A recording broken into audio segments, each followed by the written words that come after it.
Thank you for joining, and welcome to Learning Zwift. Let's face it, most of us are not pro sprinters. Even within our Zwift category, we probably don't have the biggest watts in the bunch. But we all dream of sprinting to the line and standing on the podium, much like one of the all-time sprinting greats, Mark Cavendish. While we won't ever put out the same power Cav does, we can utilize strategy and technique to perform better than our numbers suggest we should. So what should us non-pure sprinters focus on when it comes down to the final meters? Let's ride together and find out how to improve your sprint. When you choose to launch your sprint is arguably the most important thing to winning. If you mistime your sprint, it won't matter if you put out the highest watts in the bunch. Go too early and you will get a face full of wind before the banner. This is a great example. In this race, I went all out too early. Just watch as my avatar hits the front of the group with 200 meters to go. Immediately after hitting the front, I start losing speed and the bunch just flies on by me. And this is easy to do. We are all human. And at the end of a tough race, we see the banner approaching and it is tempting to attack too early. However, leave your sprint for too late and you won't have the distance to fully close the gap. Here, I am sitting way too far back in the pack. Although I am pushing near 700 watts and moving through the group, there just weren't enough meters to make it to the front. Between going too early or late, I have found most riders tend to jump early. Balancing these two variables is a delicate skill that can only be perfected with time, and you will likely get it wrong more often than you get it right. But my general rule for sprint timing is you want to be still accelerating just before you cross the banner. This will differ based on the finish profile. If it is a slight uphill, you can wait a bit longer. And if it's a downhill, you will have to go earlier. But my general rule is to go all out, starting at around 200 to 250 meters. However, the few hundred meters before this, you will likely still need to push 50 to 75% of your max sprint to remain well positioned.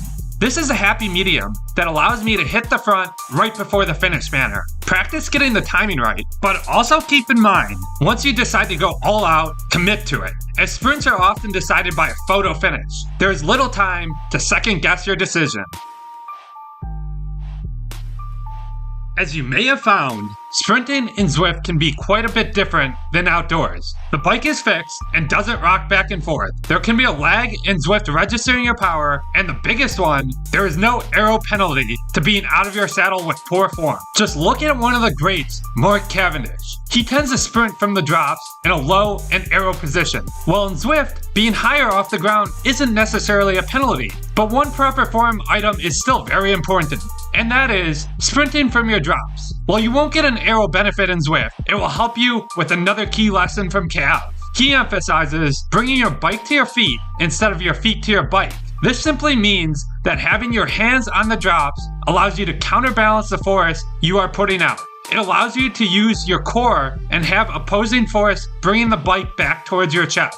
This also makes for a great test in your next training run. Just test how much more power you can put out by sprinting this way compared to with your hands on the hoods. While form allows for increased power, it is difficult to get it correct if you never practice it. So try mixing in some training for it. You can practice this by doing 6 to 8 hard 15-second sprint efforts, but be sure to rest sufficiently in between. If you want to practice in a race situation, I find that some of the Saturday tiny races are great options. They are short with 4 back-to-back races. This allows you multiple chances for race speed sprints with a big pack size so you can practice one of my upcoming points of correct positioning within the peloton.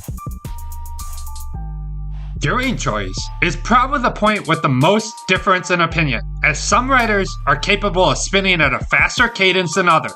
But before we discuss this, if you are enjoying the video or have any comments, feel free to give a quick like or leave a comment below. It really does help YouTube find other viewers such as yourself. But back to the video. Gearing is something you can plan for and be in before you start your sprint. And why is that? Well, changing your gear mid-sprint causes a short loss of power and increases the chance of mechanicals by shifting under a heavy load.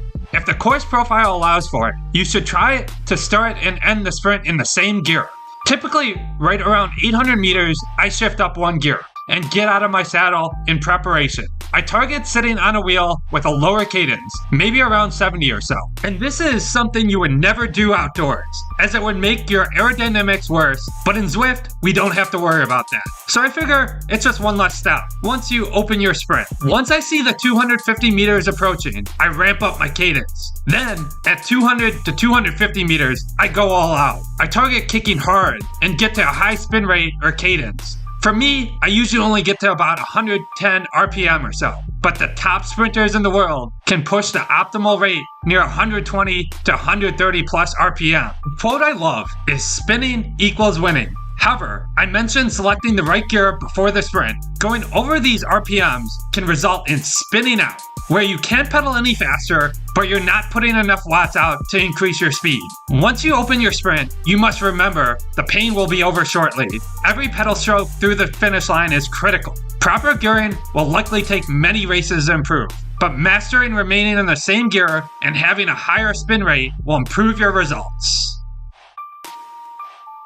Although in Zwift, we don't have to worry about getting around other riders, as our avatars can pass right through others. Being well positioned remains key to winning the sprint. In real life, you want to be taking the final corner anywhere between second and sixth wheel, and riders are typically fighting for this positioning. However, since Zwift allows your avatar to glide through others, you can begin your sprint from farther back. Nevertheless, my target is still approach the final 200 meters between 5th and 20th position. Any further up from 5th, and you will likely hit the front and the wind before the finish line. For example, even though you may have a great kick and pick up speed going from second wheel, you will only have one rider in front of you to draft off of, while the riders behind you are benefiting from your kick. And if they put out the same watts, they can fly right by you in the final meters. Any further back from 20th, and there will be too much ground to cover. Just think about it. If you are all the way back here, you will have to put out much more power than the guy in 5th wheel to be first over the line. Here, I made up about 15 spots, but had just been poorly positioned. This is a delicate balancing act, and you really need to be preparing all the way out at 1K to go for proper positioning. Not every race will come down to a sprint finish, and winning a sprint is tough. Even the top cyclists in the world lose sprints more often than they win.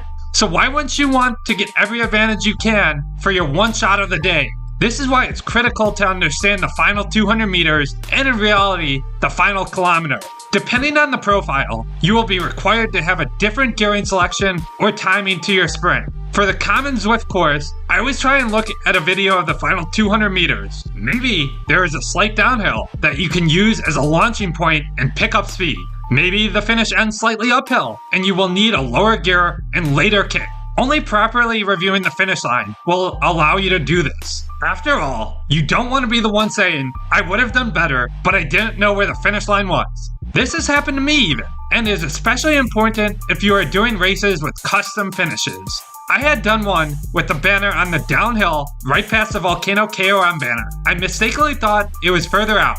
It resulted in me crossing the line last in the bunch, sitting in on wheels, and to be honest, made me feel kind of dumb. I had just hung on with the bunch for 40 kilometers, and then lazily came through the finish line for 20th place. Don't let this happen to you. Hopefully, you can utilize some of these tips as you prepare to win your next race. Thank you for joining me.